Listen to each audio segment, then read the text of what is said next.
Nous sommes de retour. Cette fois-ci pour recevoir Manshiba, député national honoraire, Pascal Manshiba. Merci d'avoir accepté l'invitation. Bonsoir. Bonsoir. Pascal Manshiba, aujourd'hui, le vice-premier ministre de la fonction publique, Jean-Pierre Liaou, on parle de la fonction publique aujourd'hui, on ne sait pas tous les jours qu'on parle, et il a pris des décisions courageuses, il a osé bouger les lignes pour améliorer le succès des fonctionnaires avec la présentation et les conseils du ministre a accepté de pouvoir mécaniser 22 000 agents qui étaient non payés. Donc, ils devront recevoir leur salaire. Comment avez-vous reçu cette information? Oui, d'abord, j'aimerais, en tant qu'expert de la fonction publique, saluer l'engagement, la détermination du ministre de la fonction publique. Je l'ai connu à l'Assemblée nationale, un brillant juriste, puis c'est un travailleur. Son engagement à concourir aux efforts du président de la République, cet engagement n'est pas démontré. Je l'ai suivi, je l'ai vraiment félicité, mais il se pose un problème. La volonté du ministre, malheureusement, a été trahie par ce que j'appelle le réseau mafieux. Parce que quand vous avez suivi du début à la fin, d'un cœur sincère, d'un engagement sincère, vous avez suivi du début à la fin le ministre, vous allez comprendre que le vrai problème, le réseau a fait qu'il le laisse de côté. Quel est le vrai problème qui ronge...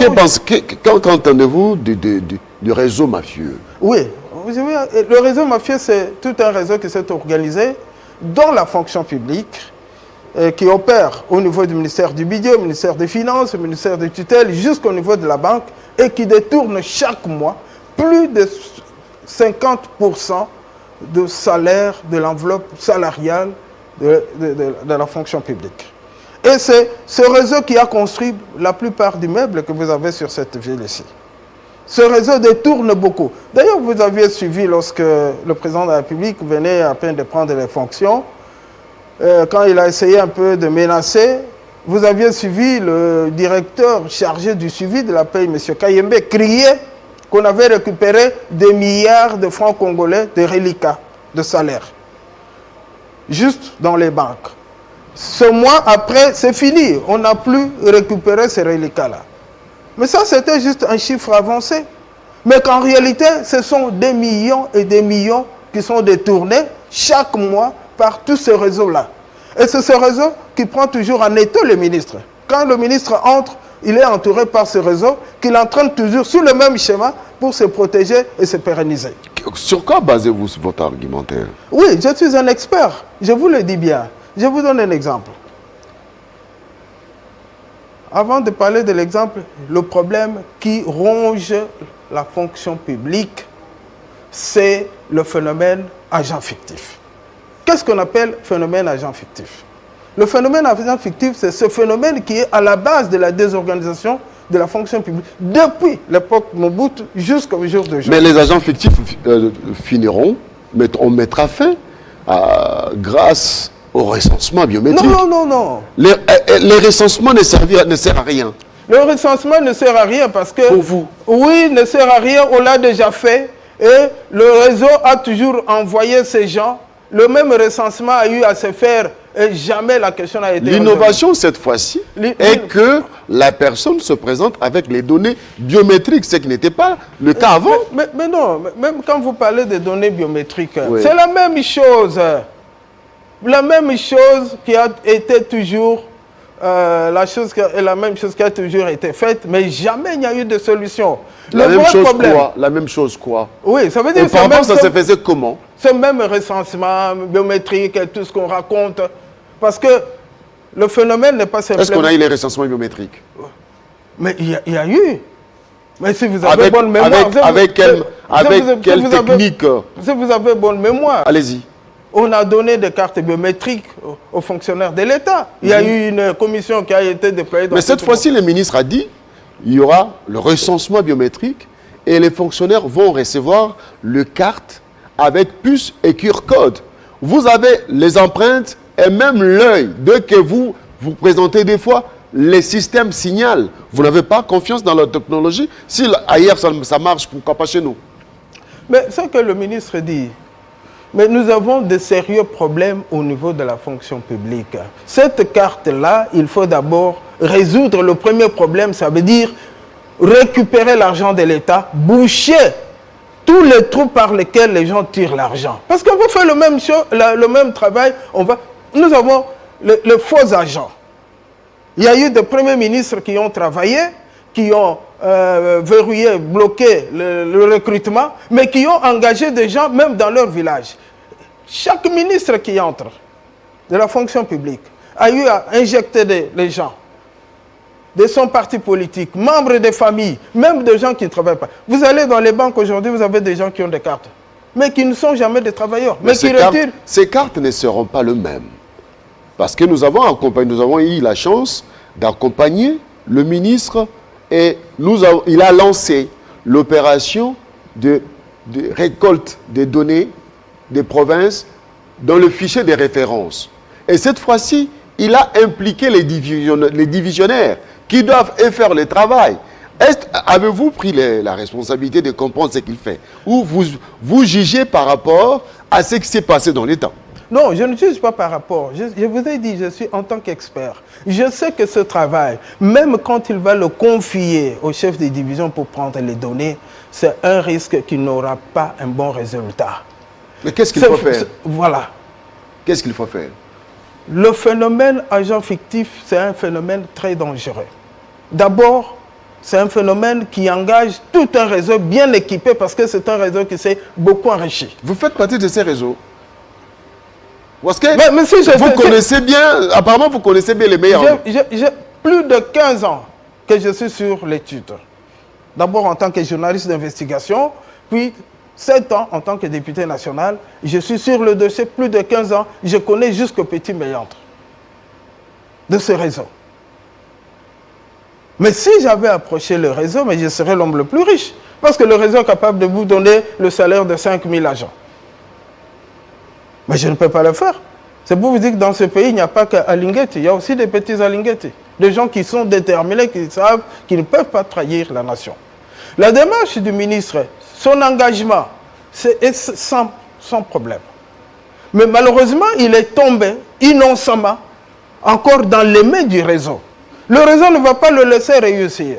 Parce que d'abord, il faut soigner. La première des choses, il faut soigner la maladie qui est là. C'est quoi la maladie qui est là? La maladie qui est là, je vous dis, plus de 50% de salaires vont dans les mains des individus.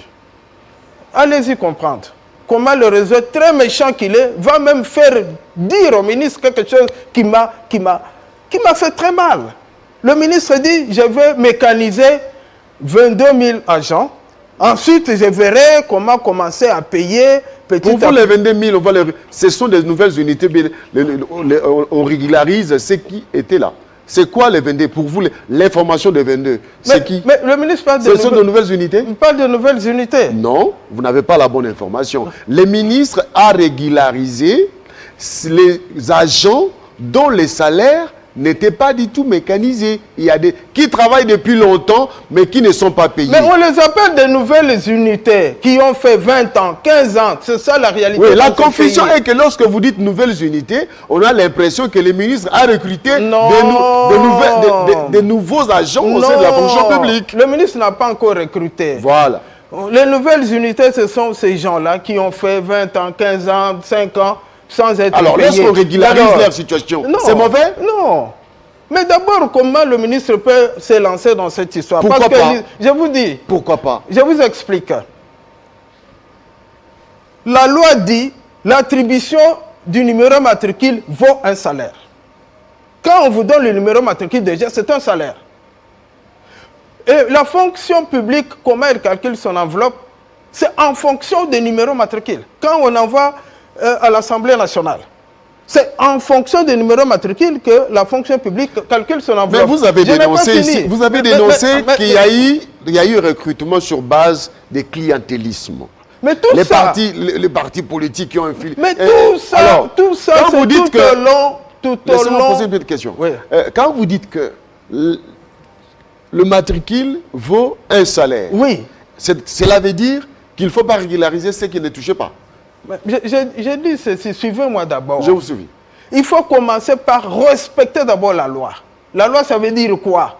Parce que, je vous ai, en expliquant que la loi dit ceci, que quand on attribue un salaire, c'est-à-dire un numéro matricule, ça veut dire qu'on a pourvu à un emploi budgétairement prévu dans le cadre d'un organique d'un service. Mais alors, le ministre est dans cette logique-là. Oui, Pourquoi? mais voilà. Voici, dernièrement, pour démontrer. Laissez-moi, je vais quand même vous démontrer aussi. Attendez. Oui. Le ministre a organisé, avec la présence du chef de l'État, la cérémonie de remise de diplôme à la 6e promotion de l'ENA.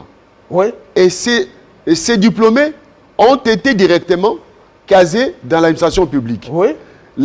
N'est-ce pas là les moyens de pouvoir rajeunir la fonction publique? Le ministre n'est pas dans ce rôle-là. On va y arriver. Allez-y. Oui. J'ai dit ceci, la fonction publique calcule l'enveloppe salariale en fonction de tous les numéros matricules qui existent dans le fichier. Mais d'où vient qu'on ait des gens avec un numéro matricule qui ont fait des années sans salaire? Où va ce salaire-là? Parce que l'enveloppe, quand elle va à l'Assemblée nationale n'a jamais coupé, même pas un franc, parce que couper un franc, c'est priver un travailleur d'un salaire. Mais où va cet argent? L'enveloppe qui est calculée au niveau de la fonction publique, c'est en fonction des numéros matricules, fonction gradée, machin, patati. Mais d'où vient qu'il y ait des gens, des milliers de citoyens qui n'ont que ces numéros matricules mais sans salaire? Mais les ministres n'ont eu que le courage, le souci de régulariser leur situation. Est-ce que c'est mauvais? Mais je soutiens le ministre. Mais je ne cesse de dire que malheureusement, il est tombé de bonne foi qu'il est, engagé qu'il est, il est dans les mains du réseau. Qui voudrait... Quand vous dites qu'il est dans les mains du réseau, c'est trop... c'est trop péjoratif. Non. Parce que vous dites qu'il l'a bien fait, mais qu'il est dans le milieu du réseau. Donc ça veut dire qu'il est tombé dans le piège du réseau. Sans le savoir. Le réseau qui est là. Sans le savoir. Sans le savoir. C'est-à-dire? Sans le savoir, ça veut dire le réseau a toujours contrôlé tous les ministres pour se pérenniser, pour continuer son œuvre. Et vous allez voir qu'en mécanisant, quand on donne l'occasion de ce que vous dites, mécaniser, donner, régulariser la situation de 22, c'est toujours l'occasion pour le réseau d'injecter autant de numéros matricules et sur base desquels le réseau va toujours tirer, le salaire, voilà. le profit. Vous allez par exemple dans les bancs. À vous attendre parler, c'est-à-dire que la problématique des NI, des NP au sein de la fonction publique ne pourra jamais trouver des solutions. Non, la problématique va bien trouver la solution lorsque le ministre... Parce que à ce niveau du problème, c'est un problème qui doit engager toute la nation. Répondez pas ma question. Oui. La solution. Oui. Alors, ça dit, les NI et le NP, aucun ministre ne pourra trouver la solution à leurs problèmes. La solution... Lui, s'il cherche à trouver des problèmes, il tombe dans les réseaux. La solution sera trouvée à partir du moment que le ministre va tout faire pour ne pas se laisser tomber dans le piège du réseau. Parce que le réseau est là. Il se maintient, le réseau fait son travail. Donc, alors, nous allons permettre aux téléspectateurs de comprendre. Nous sommes revenus sur cette question. Aujourd'hui, ça réjouit plus d'une personne de voir que 15 ans, 10 ans, il n'était pas payé, mais le ministre arrive avec ses équipes, analyse, trouve les moyens, il fait accepter au niveau du Conseil des ministres pour que ces gens-là soient régularisés. N'est-ce pas là qu'il est tenté de démasquer ce que vous appelez comme réseau? Mais mon frère, vous voulez soigner un cancer, une maladie. Le cancer couvre la plaie, vous construisez au-dessus du cancer. Non, il faut d'abord extirper la maladie. C'est ça le problème. Il faut d'abord récupérer tout l'argent de l'État. Un petit exemple. Lorsque le ministre de l'enseignement envoie les gens dans le contrôle comme ils vont là-bas, on vous dit nous avons récupéré autant. Il y a beaucoup trop d'argent qui est détourné. Et il faut commencer par récupérer. Et quand on récupère même cet argent-là, on n'aura même pas trop besoin d'aller déranger au niveau de l'Assemblée pour tout. Parce qu'il y a trop d'argent qui va dans les poches des gens. Alors, avez-vous pris les soins de contacter le ministre pour lui proposer? Non, mais, personnellement, j'ai plus de 2 fois, je suis allé chez le ministre pour solliciter l'audience. Mais le réseau, vous savez, a infiltré les gens partout. On ne va pas vous laisser passer. Non. Parce que moi, on me connaît. Je suis le seul qui m'était opposé au professeur Bongongo dans sa réforme de fonction publique. Aujourd'hui, j'ai quand même le courage de poser la question à monsieur le représentant de la Banque mondiale. Je lui avais écrit et il m'avait répondu. Merci. Je peux lui dire, mais aujourd'hui, quel est le résultat des réformes Bongongo? Merci. Parce que c'est comme aujourd'hui, je vais conseiller que l'argent qu'on prend pour la réforme, si on veut aider le chef de l'État, que cet argent d'abord qu'on l'affecte pour améliorer le cadre, le bâtiment. Parce que si on met dans la réforme tout de suite, avant qu'on ait résolu le grand problème qui ronge l'administration, la fonction publique, ça serait de la peine perdue. On va toujours arriver au même résultat que ses prédécesseurs qui sont partis sans rien laisser. Alors, il faut faire foi dans vos leaders politiques au lieu de rester sceptiques. Merci beaucoup à tous nos téléspectateurs. Merci à Pascal Machimba, qui était notre invité ce soir, après le député national Ados Nombasi de Lamouka. Merci d'avoir accepté l'invitation. Mesdames et messieurs, ça n'est donc fini avec Kinshasa Direct. Je vous retrouve prochainement avec le même plaisir. Au revoir.